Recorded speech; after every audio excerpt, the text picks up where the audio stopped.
All right, y'all. So I am on my way to Alaska. We are almost near Prince George, Canada. Okay, Prince George, British Columbia, Canada. But anyways, I just want to go over another transport topic that people ask me this all the time, and I got asked again a few days ago. Does it get lonely doing all these drives, especially this long one up to Alaska? I'm gonna go, no, I am not lonely when I do these drives. 95% of the transports that I do them by myself, on my own, okay? Now, as far as keeping myself entertained, there's YouTube, there's audiobooks, there's music, I sing my songs. Y'all see videos of that every once in a while. And then, of course, I'm taking care of the animals and spending time with your pets the entire time. We might go walk sometime, I might see something, do something on the side of the road, whatever. But as far as me being lonely, I'm not lonely when I'm doing this. Now, other folks might have a hard time transporting long-term, year after year, week after week, because I think some people will get lonely doing this job, especially if there's no one riding with them. Now, I have a preference to do most of my drives solo, all right? Now, have I took someone on a transport trip before? Yes, I have, because they were interested in going, and they quickly found out they do not want any part of this at all, okay? Let me explain. Well, they don't want the long haul transports. That's for darn sure, okay? Let's start off with my family members, okay? I think my dad didn't ride with me at one. He just quickly found out when he drove to New Mexico that he does not want to do any type of transport that's longer than maybe 2 or 3 hours, okay? Then my mom had went on a transport trip with me because, again, this is a brand new world. Most of my family members don't know anything about transporting. I'm the only one that do it, and this is a career path or job path that's kind of off the path a little bit. It's I'm not gonna say it's rare, it's just different, okay?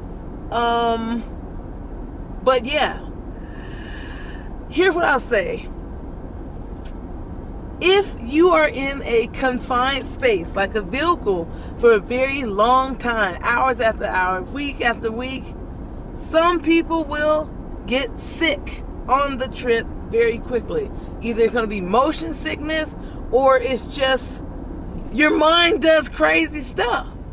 Your mind does crazy stuff when you're in a confined space for a long time. So that happened to one of my other family members that wanted to go on a trip with me. I was like, okay, you do understand it's about 30-something hours in a vehicle. 30-something hours in a vehicle. 40-something hours in a vehicle. That's a whole work week just sitting in the car. Just sitting in the car. So it's harder than what you think, folks. It's harder than what you think. I know it seems easy. You're just taking care of the animals and you're just driving. But it's very mentally taxing when you're doing this days after days after days. But I am fine with it. I'm good. I'm not lonely. Sometimes you meet people along the way. I talk to people at the truck stop every once in a while because they talk to me. But other than that, I would say, like, as long as I'm getting home or doing something on my trip, I'm okay. Like, I'm going up to Alaska. I'll be doing some roller derby things. I don't think there's any roller rinks in Fairbanks, Alaska, but I'll be doing some roller derby stuff, so I'll skate a little bit. So that's about it. I'm trying to think of any other topics, subtopics within this topic. I'm going to pause the video.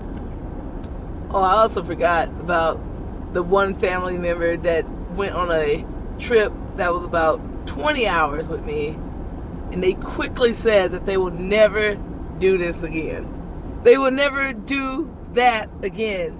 So I think, like, the average person, I don't know, I can't say average because I have no idea, I think a lot of people would not enjoy the long haul pet transport gigs. I think a lot of people would not be into it. Again, you have to think of yourself as a truck driver, because you are pretty much a truck driver, just with animals on a small scale.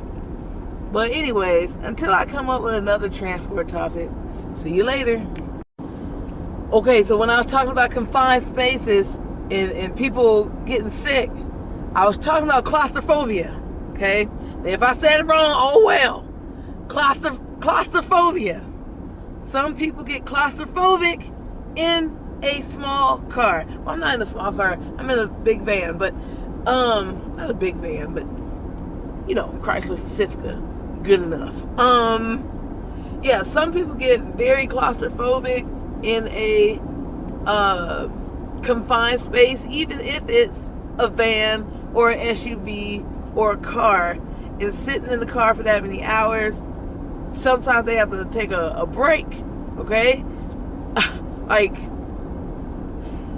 when I say break, like a big break, like they need to stop, and it's like immediate, because your mind done did something to where you have to get out the vehicle immediately. But anyways, I've seen